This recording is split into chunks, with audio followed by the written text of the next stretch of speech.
গণভোট ও জাতীয় সংসদ নির্বাচন ২০২৬ উপলক্ষে কুমিল্লায় গণভোট ও নির্বাচনে বাংলাদেশ বেতার নামে কমিউনিটি ব্রডকাস্ট অনুষ্ঠান অনুষ্ঠিত হয় আজ বিকেলে নগরীর টাউন হল মাঠে বাংলাদেশ বেতার কুমিল্লা কেন্দ্রের আয়োজনে প্রধান অতিথি ছিলেন অতিরিক্ত জেলা প্রশাসক মোহাম্মদ সাইফুল ইসলাম।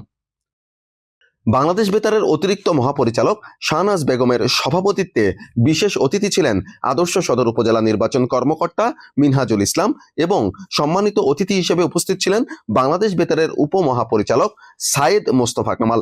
এ সময় বক্তারা বলেন, সারা দেশে আমাদের যে 14টা বেতার কেন্দ্র আছে, প্রত্যেকটা কেন্দ্রই এই কমিউনিটি ব্রডকাস্ট অনুষ্ঠান করছে। নির্বাচনের যে বার্তা, গণসচেতনতা সৃষ্টির জন্য সেটা আমরা দেওয়ার চেষ্টা করব।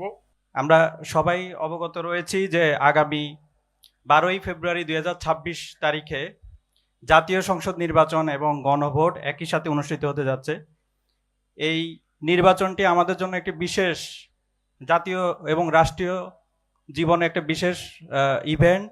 প্রথমবারের মতো জাতীয় সংসদ নির্বাচন এবং গণভোট একই সাথে অনুষ্ঠিত হবে এবং এই গণভোটের মাধ্যমে আমরা একটা রাষ্ট্রের সংস্কার পাবো। একটা রাষ্ট্র পরিবর্তনের স্বপ্ন দেখছে, সেই স্বপ্ন বাস্তবায়ন হবে কিনা সেটা গণভোটের রায়ের উপরে নির্ভর করছে।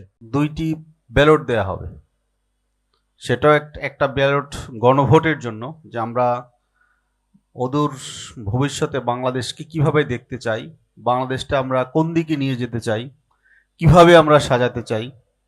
এবারে নির্বাচনের বিশেষত্ব হচ্ছে গণভোট। গণভোটটা নিয়ে সবার একটু থাকলে, আমরা জানি যে গণভোটটা আপনারা দিবেন। গণভোটটা দেওয়া মানে কি, এটা আপনার ডাইরেক্ট একটা ডেমোক্রেসি। গণভোট হলো সাধারণ জনগণের সরাসরি মত প্রকাশের একটা গুরুত্বপূর্ণ মাধ্যম। আপনার সেই সুযোগটা আসছে, আমাদের সবার সেই সুযোগ আসছে গণভোটে আমাদের মতামত দেওয়ার। অনুষ্ঠানে ইউরোপীয় ইউনিয়নের একটি প্রতিনিধি দল সহ বিভিন্ন প্রিন্ট ও ইলেকট্রনিক মিডিয়ার সাংবাদিক এবং বিপুল সংখ্যক ভোটার উপস্থিত ছিলেন। আলোচনা সভা শেষে মনোজ্ঞ সাংস্কৃতিক অনুষ্ঠানে সঙ্গীত পরিবেশন করেন জাতীয় ও স্থানীয় পর্যায়ের শিল্পীবৃন্দ।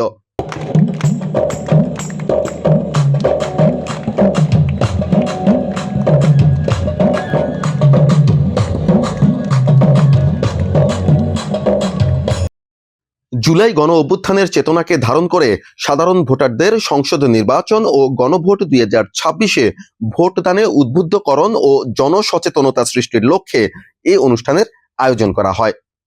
বাংলাদেশ বেতার কুমিল্লা নিউজ ডেস্ক।